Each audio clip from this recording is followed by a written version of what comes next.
I now recognize Mr. McCaul from Texas, Chairman McCaul from Texas, for his 5 minutes question.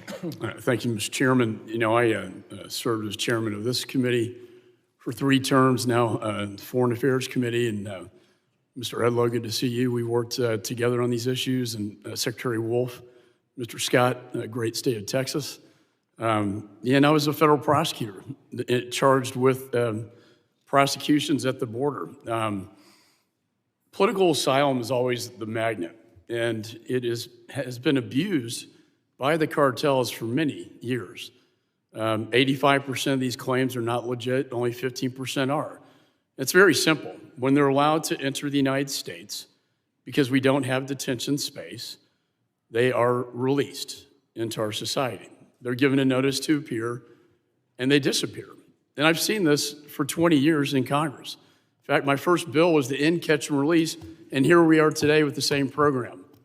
The Trump administration, through Secretary Wolf, Mr. Edlow, implemented what I thought was a very effective plan called the Migrant Protection Protocols, remain in Mexico.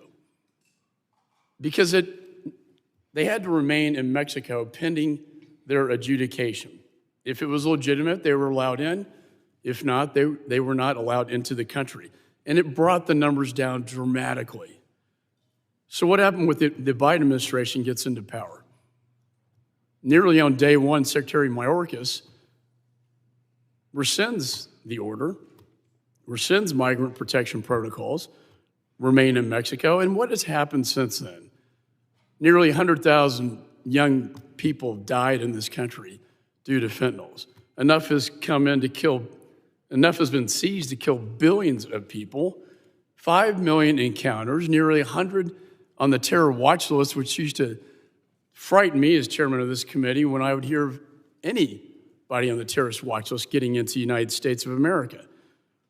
There was a court order to force the administration to re-implement MPP. That court order, in my view, has not been fully complied with by this administration. To make things worse, they took the vetting process away from sponsors of these aliens. What has that turned into? Children going to houses, 20, 30 of them, under one sponsor, not vetted, turns into a human trafficking enterprise, a criminal enterprise.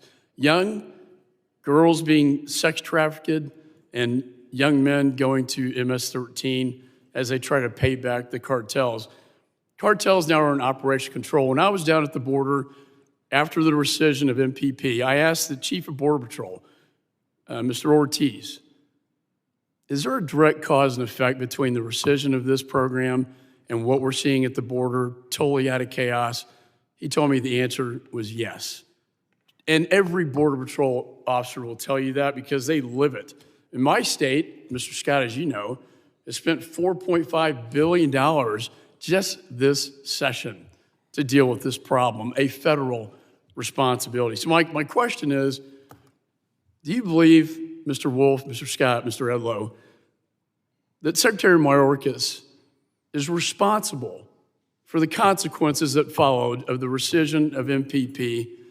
And do you believe he is complicit with the consequences of what has happened to this country?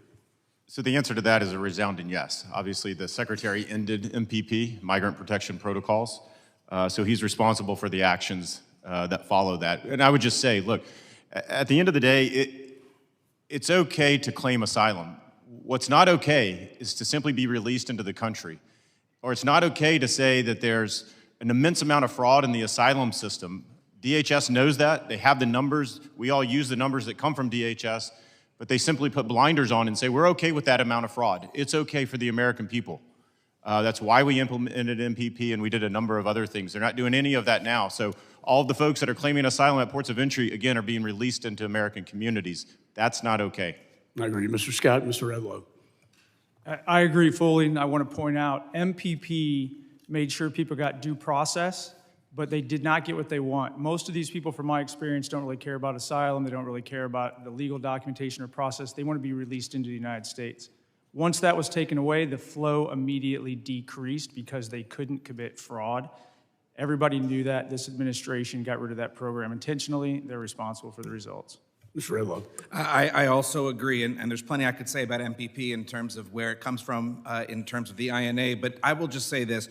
When the court initially told the secretary to reinstitute MPP, there was an attempt to do that, a half-hearted attempt to do that, but in the press release that did that, it also made it clear that the secretary had every intention to fight that decision from the court and to take measures to end MPP in other ways. So it was really never an actual attempt to reinstate it. The gentleman's time has expired. I recognize